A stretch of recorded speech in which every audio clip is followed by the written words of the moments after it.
Donc d'abord, ce que j'entends dans la question, c'est comment pouvoir être avec mes émotions sans me sentir complètement envahi, parce que des émotions peuvent être très intenses. Donc là, on a parlé juste avant, je ne ressens rien, et Hmm. alors il y a le pendant, je ressens trop. Hmm.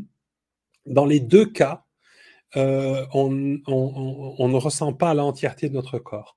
Donc, une façon, et donc je vais le guider tout à l'heure, c'est d'apprendre à reconnecter à l'ensemble du corps. Comme ça, quand on ressent quelque chose, même si ça prend beaucoup de place, ça ne prend plus toute la place à l'intérieur de nous.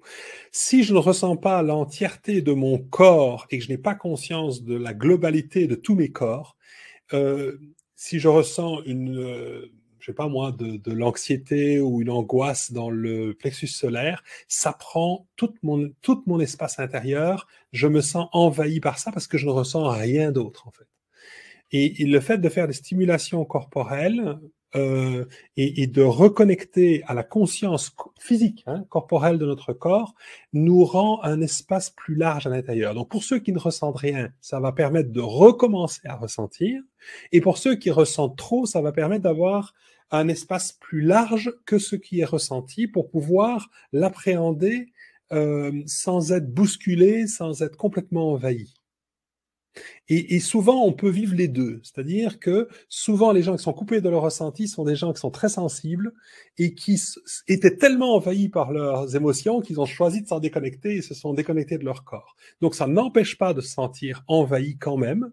Et encore plus parce que quand je ne ressens pas du tout mon corps, alors mes émotions forcément m'envahissent parce qu'elles prennent toute la dimension. On dit je suis en colère, je suis triste, je suis déprimé, je suis complètement. J'ai entendu parler d'effondrement, donc je me sens complètement découragé, par exemple. Ça, c'est un sentiment où on peut se sentir mais complètement à plat à terre. Okay.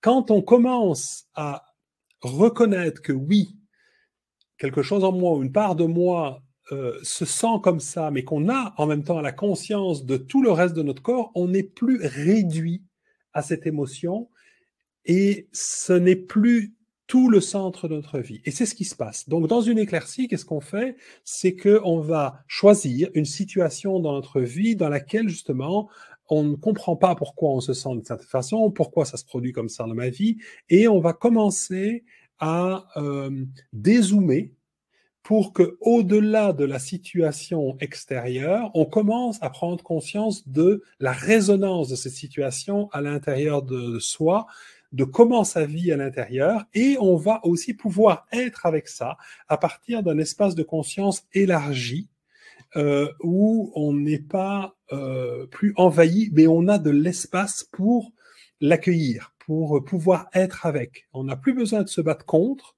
on n'a plus besoin de l'ignorer, on peut y faire de la place, donc on peut faire connaissance avec ce qui me fait vivre ça. Parce que c'est pas la situation qui me fait vivre ça, c'est ce qui se vit en moi qui me fait vivre la situation de cette façon-là. Hein, on est tellement persuadé que c'est ce qui nous arrive, qui nous fait vivre les choses, qu'on ne voit pas forcément comment moi je le vis, ce qui se vit à l'intérieur de moi. Si une entreprise ferme et qu'il y a des licenciements, ben pour certains, ça va faire très peur, peur de manquer d'argent. Ça, pour d'autres, ça va être le sentiment d'injustice qui va être revécu, d'abandon si c'est une histoire d'abandon qui nous habite. Pour d'autres, ça va être ouf. Je savais pas comment quitter ce travail que je déteste et qui me rend malade, mais là, on l'a fait pour moi. Ben là, j'ai plus le choix et là, ben, j'en suis libéré et finalement, c'est pas plus. J'aurais pas pu oser faire ça moi-même, mais là, donc ça devient une opportunité. Donc, face à une même situation, on va vivre chacun la situation. D'ailleurs, on l'a vu dans les crises qu'on a vécues ces dernières années, qu'il y a plein de façons de vivre la même situation. Hein.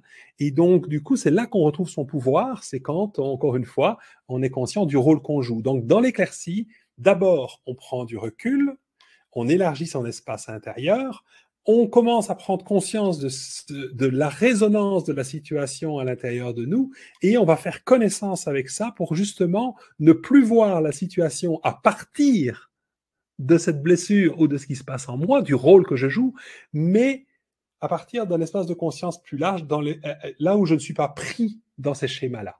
Okay? Donc, à la fois, j'ai de l'espace pour mon rôle, ce qui va me permettre de voir la situation autrement et ce qui va me permettre aussi de faire d'autres choix. Ce n'est plus une fatalité.